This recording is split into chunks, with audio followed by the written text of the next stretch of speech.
America চায় যে চীনের সাথে কোনো অন্য বিশ্বের যেন কোনো সম্পর্ক না হয়।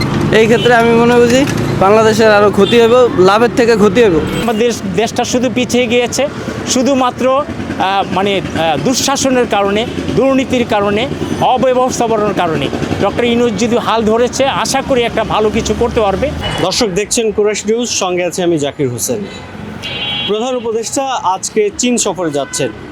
বহুল কাঙ্ক্ষিত এই সফরে কি কি চুক্তি হতে পারে, বাংলাদেশের জন্য কতটুকু স্বার্থবাদী হতে পারে, সে বিষয়টি নিয়ে আমরা আজকে নগরবাসীর কাছে জানতে চাইব। এছাড়াও বাংলাদেশ চীন সফরকে কেন্দ্র করে পার্শ্ববর্তী দেশ ভারতের নাক গলানোটা আসলে কতটুকু যুক্তিযুক্ত, সব কিছু মিলিয়ে নগরবাসী কী ভাবছে এ বিষয়ে আজকে জানার চেষ্টা করব। চলুন দর্শক জেনে নেই।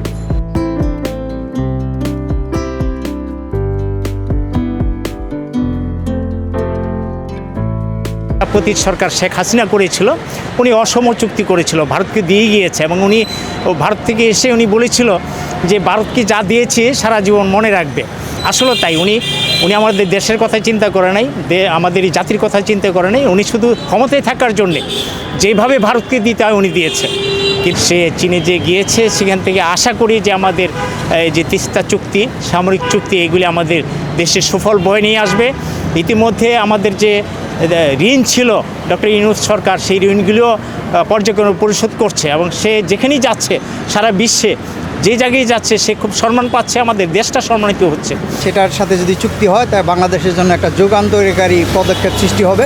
কারণ ভারত তো দীর্ঘদিন জুজুর ভয় দেখায় আসছে। এই জুজুর ভয় থেকে আমরা বেরিয়ে আসার জন্যই চীনের সাথে চুক্তি। ভারত অনেক ব্যাপারে আমাদেরকে অসহযোগিতা করতেছে, আমাদের যে ন্যায্য হিস্সা সেগুলো প্রদান করতেছে না। বাণিজ্যিক চুক্তি সেগুলো তারা আমাদেরকে যে যথাযথ বাণিজ্যিক সুবিধা দেওয়া দরকার সেগুলো দিচ্ছে না। আপনারা ইতিপূর্বে দেখেছেন। আমরা মনে করি যে আমাদের যে প্রধান উপদেষ্টা জনাব ইউনূস সাহেব চীন সফরের মাধ্যমে বাংলাদেশকে একটা যুগান্তকারী সিদ্ধান্ত উপনীত হবে, যেটা দেশের জন্য মঙ্গল বয়ে আনবে বলে আমি বিশ্বাস করি। যদি তিস্তা চুক্তি হয় এই চুক্তিটা অত্যন্ত ভালো হবে। আর যদি কোনো সামরিক চুক্তি হয় এই দিক দিয়ে আমাদের জন্য অনেক ক্ষতি হবে। কেননা পশ্চিমা বিশ্ব আছে যারা মোটা থাকে, আমেরিকার কথা আপনি যদি চিন্তা করেন, আমেরিকা এই বিষয়টা অনেকভাবে মাইনা নিব না। কি লেগা, আমেরিকা একটা সুপার পাওয়ার দেশ পৃথিবীর ভিতর। আমেরিকা চায় যে চীনের সাথে কোনো অন্য বিশ্বের যেন কোনো সম্পর্ক না হয়। এই ক্ষেত্রে আমি মনে বুঝি বাংলাদেশের আরও ক্ষতি হবে, লাভের থেকে ক্ষতি হবে। ডক্টর ইউনূস সাহেব আজকে যাচ্ছে চীন, ভারতের জন্য কোনো অসুবিধা না হয় আমরা চাচ্ছি আর কি, এটাই আমরা চাচ্ছি।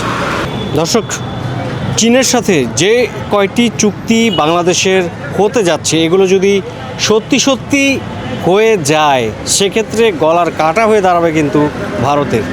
কেননা ভারত কিন্তু চাপে থাকবে চীনের সাথে যত ভালো সম্পর্ক বাংলাদেশের হবে। তো দেখার বিষয় কি হতে যাচ্ছে বাংলাদেশ এবং চীনের মধ্যে সমঝোতায়।